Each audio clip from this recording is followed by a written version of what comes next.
All right, Cheezers, Season 4 Update Talk Part 2. So I didn't get around to all the weapon changes in the last one. I got through like pretty much everything else.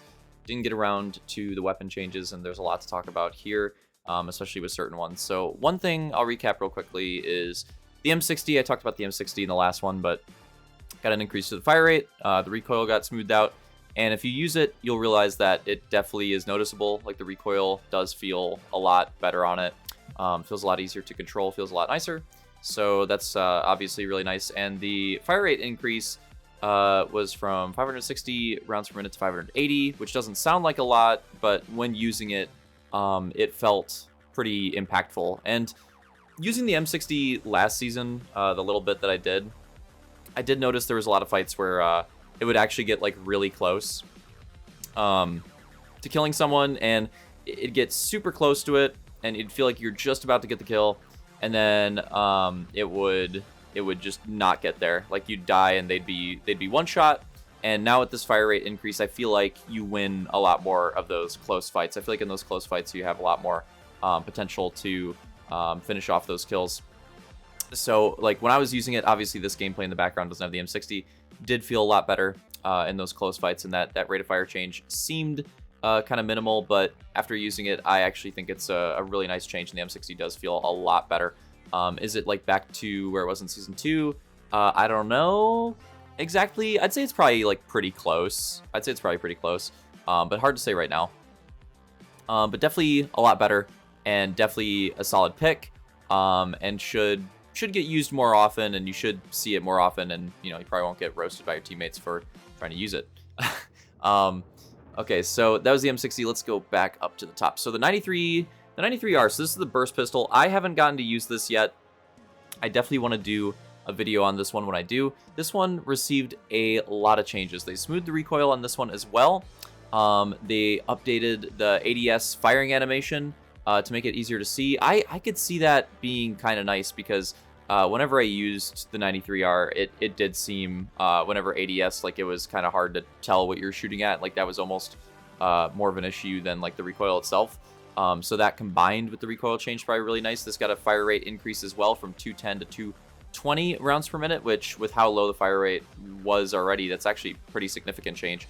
A lot of other changes too. Like it looks like the hip fire spread got improved a little bit. Like when crouching at least, stuff like that, and a few other changes too, in terms of, what is this, increase in bullet dispersion, recovery speed. Okay, so probably, yeah, just like more hipfire stuff, and then like spread changes. But basically, the 93R should be a lot more accurate, should feel a lot more accurate, and the fire rate is a bit higher, so it should be quite a bit better. I will definitely have to give an updated take on that one, because this is a gun that's been like largely forgotten about, and I haven't really used it in a while, so I'm definitely going to check it out. This is another really big wave of changes on it. I want to see how good it is. The next one, this is a weird one. I'm not really a fan of this one. I don't really understand this one. They decreased the magazine size on the AK from 36 to 32. This is a weird one. I just don't think the AK needed a nerf. Yeah, that's really it. I just don't think the AK needed a nerf. I thought it was totally fine. In fact, I'd even say the AK was like the prime example of like balance in this game. Like the perfect example of like how a weapon should be balanced was like the AK. I don't really think it needed a nerf at all. I don't think this nerf is gonna kill it by any means. I don't think it's gonna make it like significantly worse. I don't think you're gonna not see the AK at all anymore. But it certainly doesn't help. And yeah, I don't know. I just don't feel like this was necessary. Big buffs to the grenade launcher, the medium grenade launcher on the damage side. And it is definitely, from what I can see, it's worth looking into. Like it should be a lot stronger. With the buffs there. So I don't know how excited I am for that. I don't love grenade launchers, but if you do, there's that. Okay, so the Lewis gun, I'm gonna skip the thing with the dagger. It looks like kind of like an animation change only. Kinda. I'm not 100% sure. I don't know. I'm not super keyed on the melee stuff. The Lewis gun, got improvements to its recoil as well. It did not see a rate of fire increase or anything like that the M60 got, but it did get the recoil adjustment as well. I don't know. It's definitely, it feels nicer. Don't get me wrong. It feels nicer, but the M60 with that rate of fire increase as well, and then also just already having like more ammo, I feel like I'm back to preferring the M60 over the Lewis, but the Lewis does feel a lot nicer with this recoil smoothing. Like, I think this honestly made more of an impact than the M60 recoil smoothing was. Like, the M60 buff, the rate of fire increase was the really nice part about it. The recoil was already not too bad, but the Lewis one, this recoil buff is really nice. The recoil on the Lewis, I used it a lot last season, so I can definitely tell you it was rough, and it took a while to get used to. And it definitely feels a lot nicer, a lot more consistent now, I'd say, on the Lewis. So it's definitely something worth checking out. They adjusted some of the damage fall-offs on the LH1. It's like a slight nerf. It actually seems pretty significant on some of these ranges. But yeah, they changed the like the damage fall-off ranges on the LH1, and the reason for that being the addition of like the scopes into the game. You can put a scope on the LH1 now, so they didn't want the LH1 to like function like too competitive with like the snipers, for example. So a bit of a change there. At the range where you should be using the LH1, I don't know. I guess like should be with the iron sight. I haven't tried it with the scope yet. Obviously, I'm using the LH1 in this gameplay, but with iron sight, you probably won't feel this nerf too much. You're only going to feel this nerf with the LH if you're putting the scope on and you're like really trying to use it like a sniper, which it seems like that's, you know, they really don't want that to be how it's used. So I wouldn't recommend using it that way. If you do with this nerf, it's probably not going to go very well for you. We already talked about the M60. The heavy grenade launcher got a slight buff to the reload time. It's a bit quicker. The recurve bow, the bow, got a slight buff as well. Interesting. It seems like you can draw the bow a bit quicker, which is nice, or get to the maximum draw, so the maximum damage a bit quicker, and the damage at the minimum draw is also just a bit higher. So that's interesting. I might have to check that out. I already liked the bow. I already thought the bow was like pretty decent, just, you know, hard to use, obviously. But those are some nice changes. That probably feels a lot better. I'm gonna have to check that out maybe. They slightly decreased the reload time on the, it's actually a little bit more than slightly now that I look at it. It's a pretty decent buff. To the double barrel shotty on lights. I don't really know if that one was necessary.